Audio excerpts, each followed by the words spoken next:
Jungkook के bedroom में ते बेड पर कूदकर लेट गया और पूरे बेड पर फैल कर जैसे वो उसका हो ऐसे लेट गया।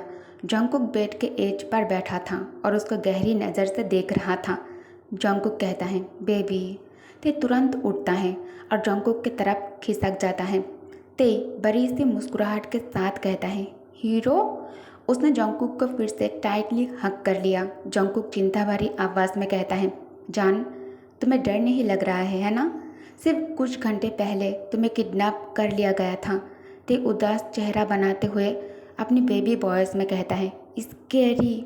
जंगकुक का एक्सप्रेशन सॉफ्ट हो जाता है। उसने ते का चेहरा जेंटली सहलाते हुए कहता है, कोई बात नहीं है बेबी, अब चिंता मत करो। देखो, मैं यही हूँ तुम्हारे पास। ते रोने वाली शक्ल बनाई। ते कहता है, हीरो, नो गो। ते क्राई स्कैरी। जंगकुक उसके पीठ पर प्यार से थपकी देता है और उसे फिर से अपने गोद में खींच लेता है। ते चेहरा जंगकुक के सीने में छुपा लिया। उसके होठों पर एक धीरे से विक्ड स्माइल आ गई। थोड़ा ड्रामा करने से जंगकुक को अपने पास रोकना इतना मुश्किल तो नहीं होगा, है ना? रात के करीब 3 बजे पूरा मेंशन सो चुका था। चांद की चमकती हुई रोशनी मेंशन पर पड़ रही थी। दूर कहीं से इंसेक्ट्स की आवाज़ें आ रही थी। जंगकुक के बेडरूम में ते बेड पर बैठा था, सर हाथों में पकड़े हुए। खुद से ही कहता है, मुझे समझ नहीं आ रहा है क्या हो रहा है। ये नॉर्मल नहीं है। अगर मैं नॉर्मल हूँ तो ऐसा क्यों फील हो रहा है? उसका सर भारी महसूस हो रहा था उसे, जैसे कभी भी फट जाएगा। सब कुछ नया था उसके लिए। किडनैपिंग के वक्त और काई को बचाने के लिए जब वो दौड़ा था, उस मोमेंट में वो लिटिल स्पेस से बाहर आ गया था। कुछ मिनट्स के लिए वो बिल्कुल नॉर्मल फील कर रहा था, लेकिन जैसे ही पैनिक बदला, उसकी बोलने की कैपेसिटी फिर गायब हो गई और वो वापस नॉर्मल हो गया। ते दिल में सोचता है, क्या ये अब भी नॉर्मल है? उसने जंगकुक की तरफ देखा जो बेड पर बिल्कुल टेंशन फ्री होकर सो रहा था। बिल्कुल टेंशन फ्री, जैसे दुनिया की कोई चिंता ही नहीं। ते दिल में कहता है, कितना बेवकूफ़ है तू बेब।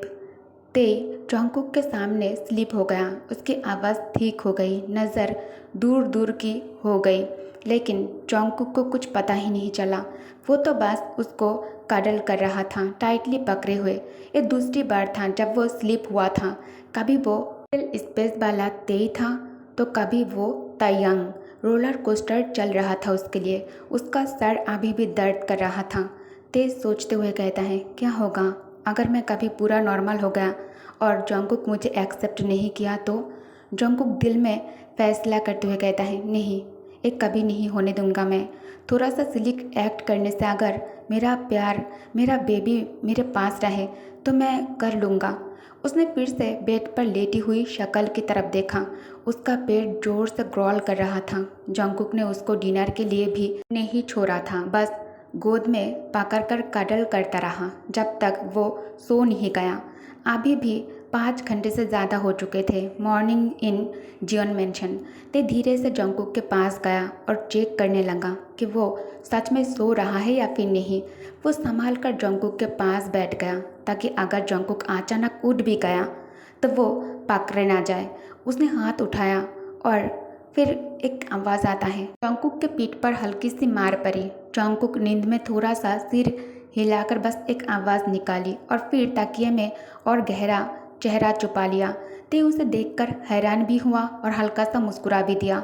वो बैठकर अपने बाल ठीक करने लगता है। फिर एक बार जंगकुक की तरफ देखता है और खुद ही सोचने लगता है, ये नॉर्मल है। एक इंसान को ऐसे अजीब थॉट्स आ ही सकते हैं, है ना? उसने अपने दिमाग के ख्यालों को झटक देता है।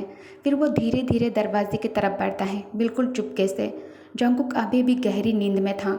ते उसे देखा और धीरे से बोला, ये माफिया है, बिल्कुल नहीं लगता। फिर वो सीढ़ियों से नीचे उतर गया। वो हॉल की तरफ नहीं गया क्योंकि वह कैमरास लगे हुए थे। उसे याद था। वो चुपके से किचन की तरफ गया, लेकिन अचानक रुक गया। वह काई बैठा था और आइसक्रीम का बड़ा बॉल लेकर ऐसे खा रहा था जैसे बहुत दिनों से कुछ भी खाया ही ना हो। ते तुरंत दीवार के पीछे जाकर चुप गया। ते इरिटेशन में कहता है, एक काई यहाँ क्या कर रहा है? इसे अभी यहाँ नहीं होना था। वो वापस बेडरूम की तरफ चला जाता है। ते धीरे से दरवाज़ा खोलता है ताकि आवाज़ ना हो।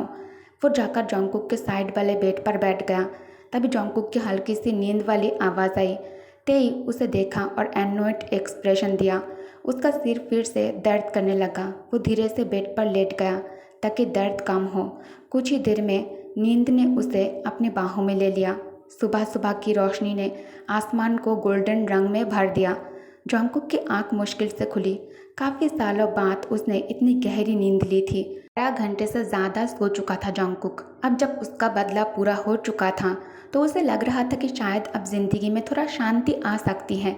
उसे अफसोस था कि वो मिस्टर किम को खुद सज़ा नहीं दे पाया, लेकिन फिर भी वो खुश था कि मिस्टर किम अब उसकी ज़िंदगी का हिस्सा नहीं था। फिर उसकी नज़र अपने पास सोए तेई पर पड़ी। ते कंबल में गोल होकर सो रहा था। नींद की वजह से उसके बाल बिखरे हुए थे और चेहरे पर मासूमियत थी। जोंगकुक के चेहरे पर हल्की सी स्माइल आ गई। ये सच में बहुत क्यूट है। फिर वो खुद ही अपने ख्यालों पर हैरान हो गया। जोंगकुक कहता है, मैं क्या सोच रहा हूँ। उसने अपने आप को संभाला और तुरंत उठ गया। वो बाथरूम चला गया ताकि अपने थॉट्स क्लियर कर सके दिमाग से। कुछ देर बाद फ्रेश होकर बाहर आया। अपनी फीलिंग्स को इग्नोर करते हुए वो वार्डरोब की तरफ बढ़ गया ताकि आज किम फैमिली के सामने होने वाले ड्रामा के लिए रेडी हो सके। उसे जैक से मिलने भी जाना था, इसलिए उसने आज का दिन फ्री रखा था। डॉक्टर ने बताया था कि जैक की कंडीशन अब स्टेबल है और कुछ हफ्तों के रेस्ट के बाद वो ठीक हो जाएगा। ते धीरे से उठता है। नींद की वजह से वो अभी भी थोड़ा कन्फ्यूज्ड था। जब जोंगकुक उसके पास आया और उसे उठाया, जोंगकुक कहता है, गुड मॉर्निंग बेबी। जोंगकुक प्यार से उसका चेहरा पकड़ा और उसके फोरहेड पर किस की। ते हल्की सी स्माइल कर देता है। जोंगकुक कहता है, जान जल्दी फ्रेश हो जाओ, ब्रेकफास्ट करते हैं। जोंगकुक उसे उठाकर बाथरूम की तरफ ले गया। किचन एरिया में मेंशन में आज एक अजीब सी शांति थी। सब अपने अपने काम में बिजी थे। मिसेस जॉन मिस्टर किम के ख़त्म होने की खबर से बहुत रिलीव्ड थी, इसलिए उसने काई को भी कुछ नहीं कहा, जो रात को उसकी आइसक्रीम फिनिश कर चुका था। काई न्यूज़ देख रहा था जैसे कोई इंटरेस्टिंग शो चल रहा हो। उधर जिमिन मीडिया के सामने अपना रोल बहुत अच्छे से निभा रहा था। मेंशन के बाद जिमिन के सिस्टर एक खबर सुनकर पूरी तरह से हिल गई थी। मीडिया रिपोर्ट्स के मुताबिक वो कल से ही बहुत ज़्यादा अपसेट थी और अपने कमरे में खुद को बंद कर चुकी थी। पब्लिक का रिएक्शन मिला जुला था। जहां आम लोग इस खबर से खुश थे, वही कुछ पार्टी मेंबर्स और इंडस्ट्रियलिस्ट इस बात से चौंक कर और परेशान थे। उधर काई के लॉयर्स ने मिस्टर किम की असली सच्चाई दुनिया के सामने लानी शुरू कर दी थी। काई के चेहरे पर सुकून था। आखिरकार उसने जोंगकुक के फादर के लिए इंसाफ कर दिया था। उसने अपना वादा पूरा कर दिया था। डाइनिंग टेबल पर योंगी बैठा था। आज उसने अपनी सीरियस वाली इमेज को साइड में रख दिया। आज वो बस अपने फैमिली के साथ नॉर्मल वक्त एंजॉय करना चाहता था। उसने फ़ोन से नज़र उठाई और बोला, मैं जैक से मिलने जा रहा हूँ। कौन कौन आ रहा है? काई ने टीवी बंद किया और उसकी तरफ देखा।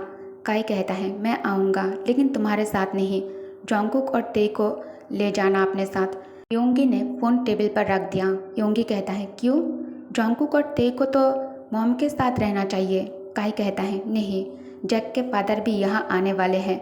जुन भी जैक के पास रहेगा। योंगी कहता है, क्यों? काई आईब्रोज उठाकर देखता है। काई कहता है, क्या क्यों? योंगी कहता है, मेरा मतलब जैक को अभी अपने फादर की ज़रूरत है, तुम्हारी नहीं। तुम्हें उससे मिलने की क्या ज़रूरत है? काई बिना सोचे जवाब देता है। काई कहता है, क्योंकि वो मुझे मिस कर रहा है। योंगी मजाक उड़ाते हुए कहता है, क्या क्या तुम उसके वाइफ हो? तुरंत कुशन उठाकर योंगी के चेहरे पर मार देता है। काई कहता है, चुप करो। मिसेस जियोन कोने में खड़ी ये सब कुछ देखकर हंस पड़ती है। कुशन लगते ही योंगी कुछ देर के लिए चुप हो गया। तभी सीढ़ियों से कदमों की आवाज़ आई। जोंगकुक और ते नीचे आए और डाइनिंग टेबल की तरफ बढ़े। अचानक ते की नज़र योंगी पर पड़ी। ते कहता है, कैट। वो खुशी से योंगी की तरफ भागा। योंगी ने आसानी से उसे पकड़ लिया। ते ने भी योंगी के गाल खींचना शुरू कर दिया, जैसे योंगी हमेशा उसके साथ करता था। दोनों एक दूसरे के गाल खींचकर बच्चों की तरह लड़ने लगे। ते कहता है, कैट अंकल स्टॉप। तेते हार्ट, ते शिकायत कर रहा था लेकिन खुद भी योंगी के गाल नहीं छोड़ रहा था। आखिरकार जंगकुक बीच में आया और दोनों को अलग किया। योंगी छोड़ दिया लेकिन ते अभी भी नहीं मान रहा था। थोड़ी देर बाद दोनों शांत हुए और ब्रेकफास्ट करने लगे। ते योंगी और जंगकुक के बीच में बैठा था। खाते वक्त जंगकुक ने जब उसकी खाने में हेल्प की तो तेई ने शर्मा कर जंगकुक के हाथ पर एक छोटी सी किस कर दी। ये देखकर योंगी मजाक भरी नज़रों से जंगकुक की तरफ देखा। मिसेस जियोन भी प्यार से मुस्कुरा दी। योंगी टीजिंग टोन में कहता है, अब शादी कर ही लो जंगकुक, उससे पहले मैं अंकल नहीं बनना चाहता। मिसेस जियोन कहती हैं, अभी बस करो। सबके चेहरे पर हल्की सी स्माइल आ गई। ओके गाइज, तो इस पार्ट को मैं यही एंड करती हूँ। Thank you for watching, bye bye.